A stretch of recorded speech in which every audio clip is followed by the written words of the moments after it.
And here we are. Hi, Amanda. Hello there, Meg. How are you? I'm doing great. I'm doing I am great. so glad. I So, love coming so together glad. with you always. This is wonderful. This is Amanda Ree of samadog.com. I always have to give a shout out for that. And on Facebook and other things, we are Samadog Wellbeing, correct? Indeed, yeah. There you go. Yeah. So we can find you because I Googled you yesterday.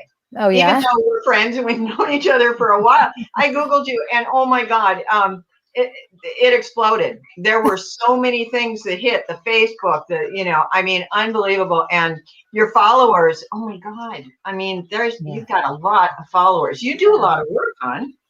Yeah, I love, I really like to be able to get out and connect with everyone all around the world and love to collaborate with different communities as well, like this. And Mhm. so luckily, and what a blessing that we've been able to spread our little paws quite wide and ever growing. And yeah, it's a lot of fun. And And always, with social media, it's such a nice way also to just kind of give like little tidbits of information rather than being overwhelming with things.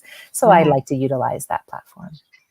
That's perfect. That's perfect. And I like that because knowledge is in tidbits, right? I mean, it often is. It's better swallowed, not a full buffet at a time. Yeah, Yeah, exactly. literally Bite one size. bite size, exactly. So when we talked about doing this, when I invited, and fingers crossed, you wrote me back and you said good times with good friends talking dog. Nothing better, seriously. Yeah, yeah, and we Those do. are I don't mean to say this, and I know the cat people will understand. We do throw a cat into the conversation every now and again. Don't come back on me about throwing cats, but then of course, me with the horses. I did my shift this morning at Rains Therapeutic Horseback Riding, so I love the equines as well uh-huh. as don't we all. But this morning, before we jump in completely, I said that literally wanted to talk about my T-shirt. My T-shirt reads, I work hard so my dog can have a better life. That's what it says. I work hard so my dog can have a better life. And what I wanted to just barely touch on, it's not about money. It's not about having more money for my dog. It is about having more knowledge, more learning, more insight as to what my dog needs. And that's why you and I are here today to discuss this. So let's talk about that. And where do you want to start, my dear? Where do you want to start?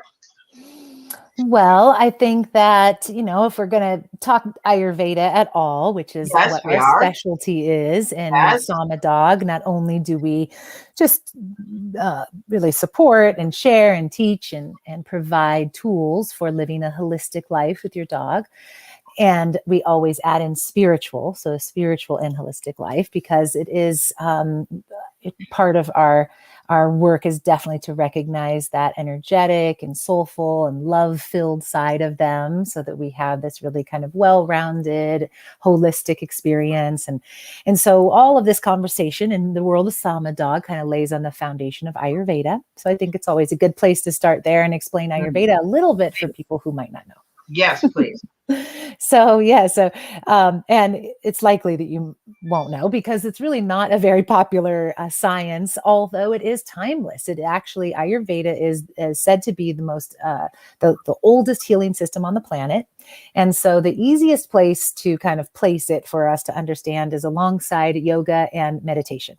And they call it kind of the three legs of the stool, the three pillars of Vedic knowledge. So most people are a little bit more familiar with yoga and meditation. So this Ayurveda is the wellness system.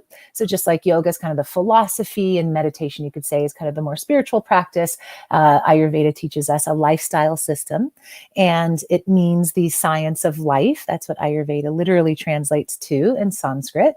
And so what I thought we would kind of get into today, which might be fun, I've been thinking about it so much lately, is seasonal connection and Yes. seasonal honoring and recognizing.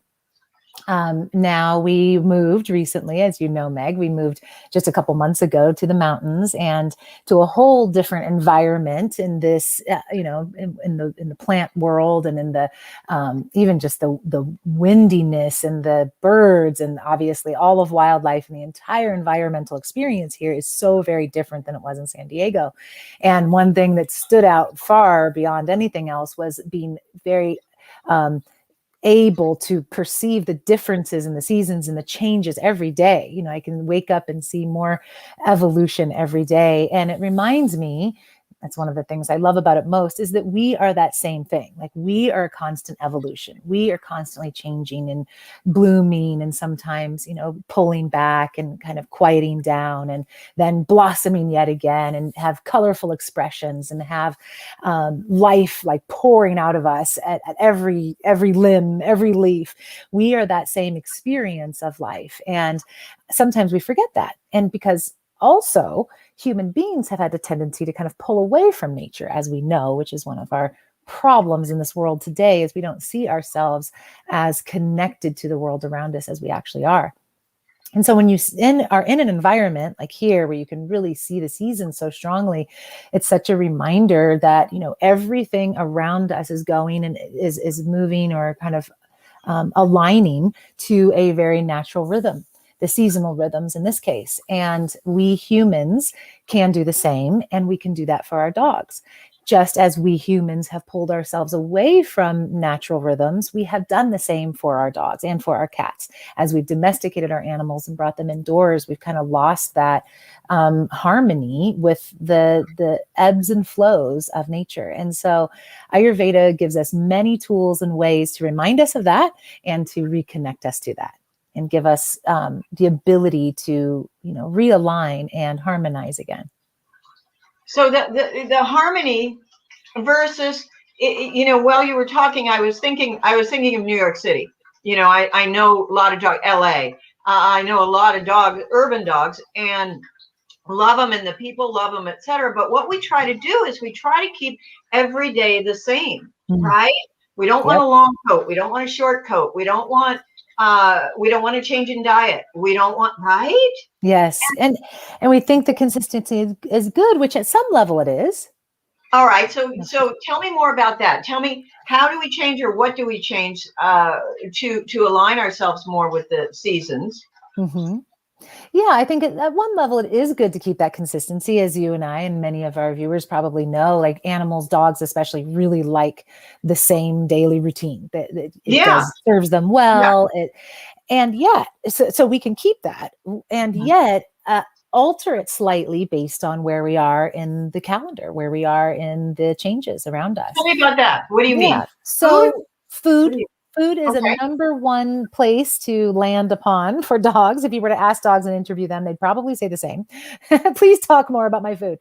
And so they're very drawn to that. They're obviously nourished and excited, and given life because of that. And we have a great opportunity in that bowl, especially because most dogs enjoy the feeding experience if they're in a good balanced place.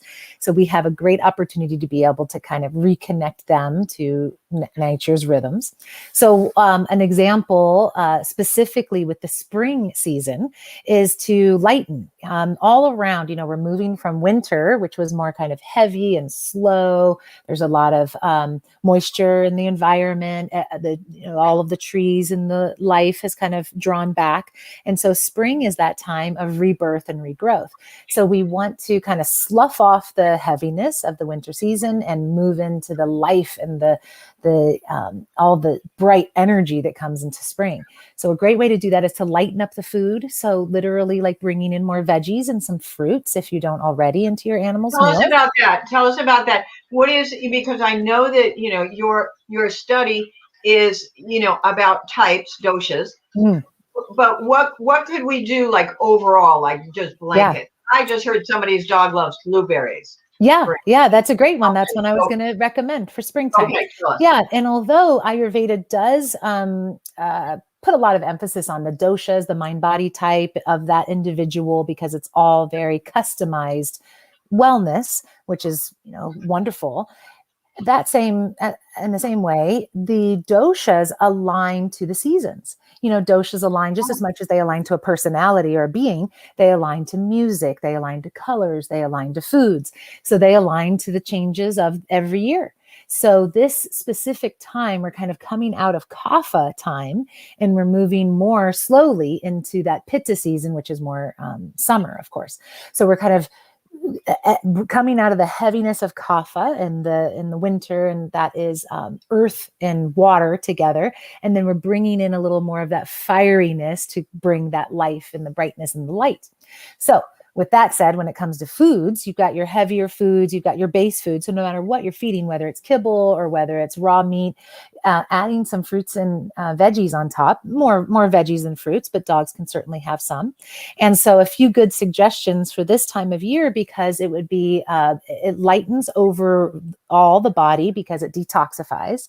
Then they're also anti-inflammatory, most of these green leafy veggies. So that's just going to release a lot of even the water weight and kind of some of the stagnation that's been held in the body. Should we be looking for either, possibly loose stools at this time if we're going to add in, or gas, or, should we be looking for anything like that and then back off? I just don't want to jump in and feed all kale. Yeah. So what you want to do is have your base. So whatever it is, whether it is, like I said, a kibble or meat or, some dehydrated food, whatever it is that is on your base, adding some veggies on top should be fine for all dogs. Okay. Now, you don't want to add too many, just maybe 10-15% of their diet to start out with is veggies. Good. Okay. And so what you also need to be aware of is slicing it up well, like making a puree of the veggies, or just chopping it very, very finely. So you don't want to give them too chunky because the body can't break down the casing as easily. So you want to I just put it into the food processor. So some good ideas for this time of year are Brussels sprouts. Celery is another really good one. Kale. And what else was I thinking? Then in the realm of fruits, we've got blueberries, as you mentioned, mangoes, and watermelon is another good one. And orange is also quite good for our animals. Watermelon, can they also have that like fresh? Can they also have the rind and the outside? I would, some animals can, they like to chew on it, but I would stick more. Do they love it? Yeah. My horses love watermelon. Yeah, horses, because they can handle that for sure. They can handle that. Yeah, and they love it. So yeah, little dog with a rind, they may or may not want to chew on that. Some of them will. Okay. Some of them will like just the texture of it, but more so the fruity part. And then you just, again, you want to chop it up, nice and small so they can digest it well, and just mix it in with their food. Now, some animals, you've probably tried your own, and most people have, tried to give them a little bit of fruit or veggie and just hand it straight to them, and they might not take it. So if you put it inside their food, that's what will increase the likelihood of doing that. And then maybe put a little coconut oil in there, maybe a light kind of a lighter oil like that, not so heavy. And that also brings out the flavor. So you can make this up. You can puree this. Can you keep it in the fridge for a day? Yeah, a couple days. Yeah. Okay, cool. Yeah. What we do here is when I go clean out the refrigerator, just done some shopping. So I'm going to clean out the fridge, pull out the things that are looking a little wilty. Some of them just need to be pitched, right? But some of them are not so bad, but they're not the most delicious like for us. So those becomes the dog's veggies. And then I just put those into the food processor, put that in a Tupperware, keep that for a few days, scoop a little bit in each dog's food. And then you can just change what fruits and veggies or other foods, lots of grains and other legumes and things like that could go in there as well. Beans, dogs can have tons of different kinds of foods, but to not overwhelm us, you can just kind of start here for these spring selected foods and put a little bit on. And, you might really notice a difference in your dog. What that means, what will we notice? We'll notice, some of that detoxifying happening. So you'll start to just notice like some of the stickiness or the smelliness reducing. You will notice their energy hopefully picking up a little bit. You will notice that there's also the immune system is boosting. So overall, you're just going to see their eyes a little bit brighter, and, their breath a little bit more fresh, and their hunger, a bit more present. So that's kind of, again, just letting go of that sluggishness of the winter and springing forward into this season. There used to be in one of the shelters, I think it was in Arizona, could have been Phoenix. They used to take something like this and put it into ice cube trays and freeze it. So for the summer or for the first few hot days, the dogs got ice cubes full of Yeah. mango, blueberry, celery. It was crazy cool. Yep. Crazy cool. Yep. So It's and great. I've also, for ease of whatever, for treats and snacks, I've heard of people, having string beans just ready in their refrigerators, just to be able to use those for treat training or whatever. Dogs love string beans. Is there anything we should not be using veggie wise, or no At warning? this season, Yeah. during this season, you want to avoid the more heavier, like Okay. the root veggies. That there is a good time for that, which is fall, when we're wanting to reground ourselves and kind of reconnect more deeply to the earth. That's the right Those time are for those that. are my sweet potato, Yep, dog. carrots, Okay. yep, all that. Okay. Pumpkins, squashes, all Yeah. good time for those, but this Yeah. is not the time. This is the time for the green leafies. So when you're literally feeling those vegetables, you feel them like light in your hands, light Yeah. in your grocery bags, and those are Yeah. really good for us. Yeah. And I should just mention, like, this is the exact same for human beings as well. It's a great time to just kind of lighten up, literally lighten up the food, meaning less food. So really looking to lean out our dogs. We always call it the 20% reduction around here. No one likes it but me, because I like to, I feel good about, the direction I'm taking the family, but they want 20% more food. But so everybody gets a little bit lighter, and you start to feel along their sides that some of that thickness around the rib cage is starting to lessen, and you can feel each of the ribs a little bit better. And this is the perfect time of year for that. Now, again, let's talk just a touch about that, because weight is a really important thing. We know that we have many overweight dogs here in the United States. I Heck won't yeah. speak worldwide, but I'm just saying here. So I used to be told, like, for horses and dogs, we should be able to feel the ribs but not see them. Is that kind of Yeah. Yeah, okay? exactly. So Yeah. if we're touching them, if we're actually with them, we can feel the ribs, but not see them like ribby. Yes. Okay. All Yes, right. yes. Yeah. And a lot of times I'll hear holistic vets also use this comparison, like the back of your hand. You want to, Yeah. you can feel each of these knuckles, and that's good. Where Yeah. on this side, you can't really feel, on the palm side, you can't really Oh, feel your knuckles. See how there's okay. kind of All all right. that puffy kind of Yeah. padding over. That's what Right. you don't So really want to feel. this is winter weight. Yes, And this exactly. okay, We're moving to this side now. simple. And then if you want to measure your horse, you go like this, because a hand is 4 inches. Oh my Yep. gosh. Oh my gosh. Okay. I love it. I love it. All right. Anything else? Because we have been going, Amanda, I just adore you, and we could talk forever. We've already gone 18 minutes. Oh my gosh. Can you believe it? So, Yeah. but what I want to do is, do you feel complete about talking about food for springtime right now? Oh yeah. Yeah, yeah. And then you Yeah. said pets care. It's not all about food. What about exercise, or what Yep. else do you want to bring into this? Is there any, tell me about that. Is there Yeah, anything? yeah. There's two other ways to invigorate, because that's what we really want right now, is All right. coming out of that heaviness into the lightness, and energy is what is required. So you want Yeah. to invigorate, like we just talked about, their food, invigorate their physical body as well, and their mind. And so exercise is a great way to do that. Just boosting the exercise. Hopefully every animal is getting a little bit every day, and same for humans. A little extra would be good. So throw on that extra walk every day, or just see if you could even just spend a little bit more time outside in general. The sun will bring that invigoration and that kind of rebirth that we're looking for. But just adding a bit, if you're walking, maybe you jog for a bit of it.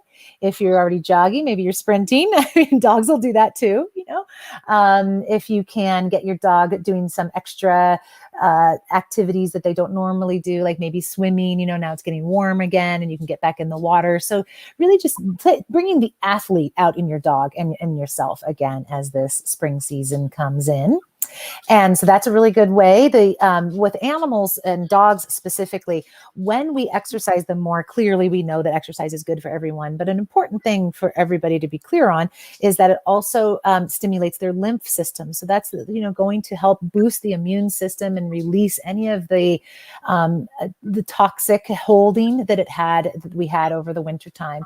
So it's really, really critical for animals to stay healthy and balanced, to get that exercise for the physical body to do its proper function. So that's a really good thing to know. And then with the lymphatic, that also, more water. helps Yeah. then too. Don't we Yes. drink more Yep. water in the spring? Okay. Yeah, and even putting a little bit more water and hydration into their food is always a good idea. If they're not drinking it, then just make their food a little bit more soupy.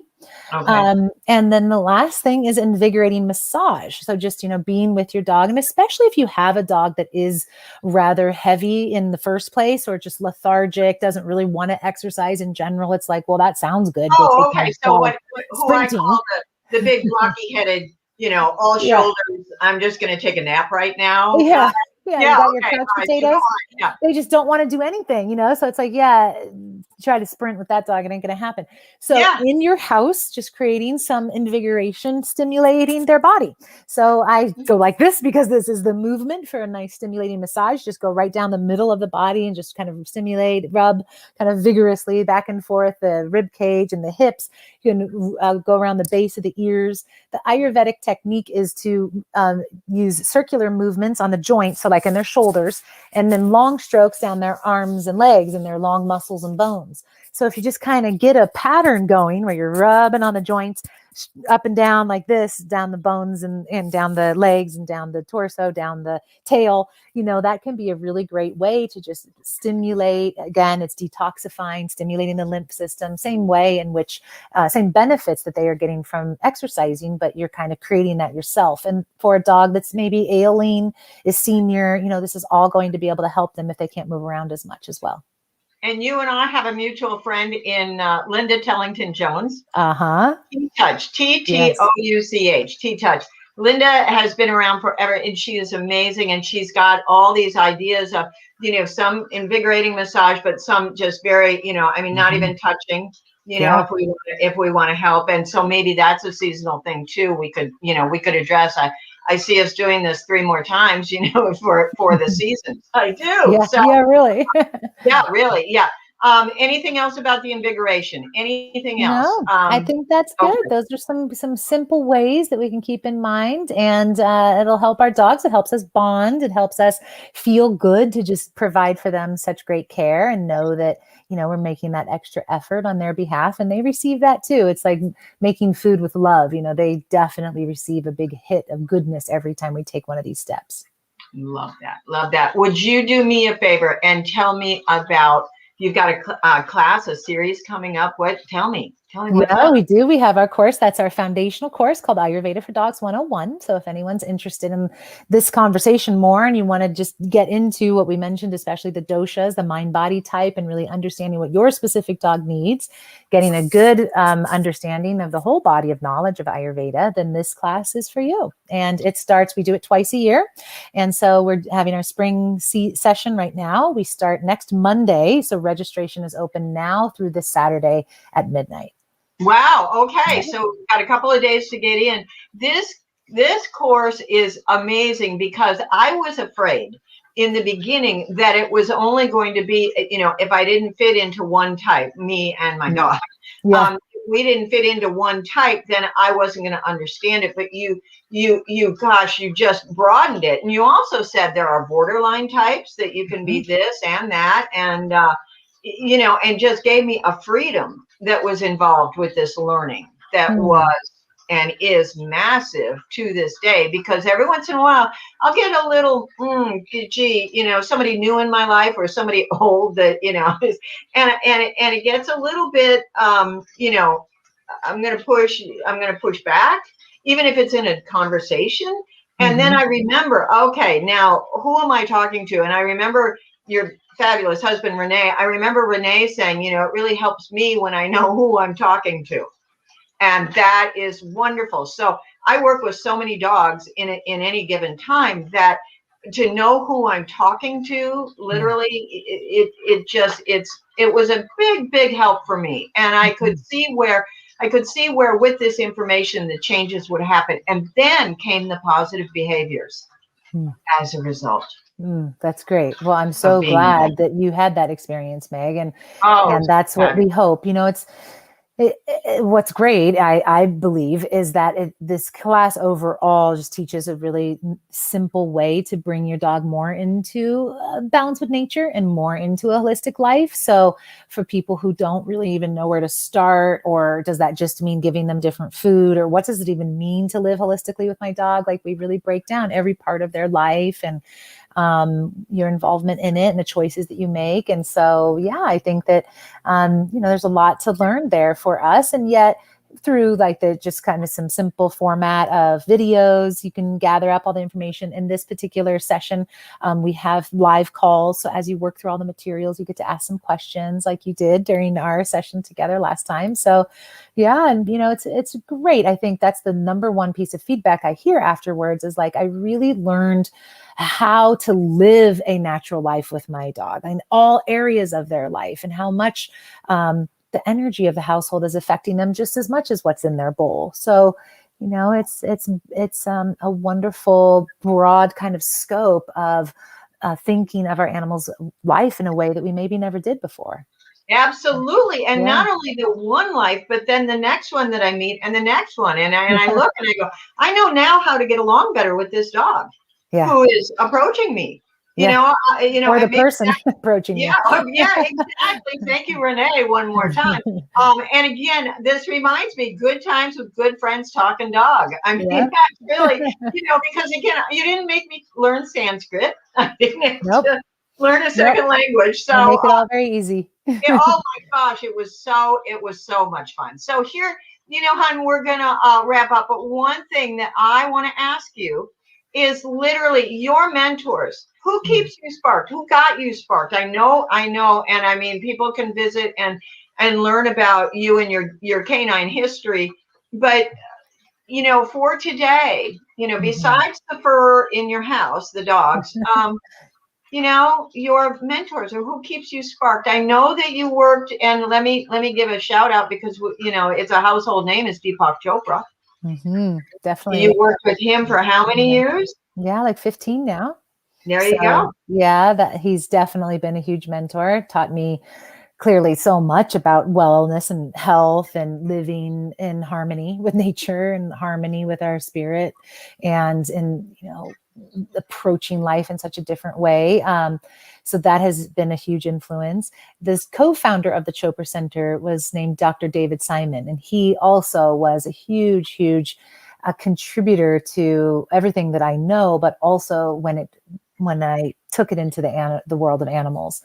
David Simon has passed, so that's why I speak of him in the past. But he left this earth plane. But with that, he implanted in so many of us, I feel like, this deep passion to keep his teachings alive. And also, I have kind of taken on that love that he had for animals and for nature. And so I continue to teach what he shared, and every day just look to channel him in a way and be able to impart his wisdom that was so rich and deep. And David was the real Ayurveda side, and Deepak was more kind of the meditation side of the conversation. And David was really into, both of them being medical doctors, but David really emphasized and brought so much attention there and created all the curriculum. So yeah, so the way I share with this world, I hope could be just a fraction of the beauty that he shared with this world, and I will have done well.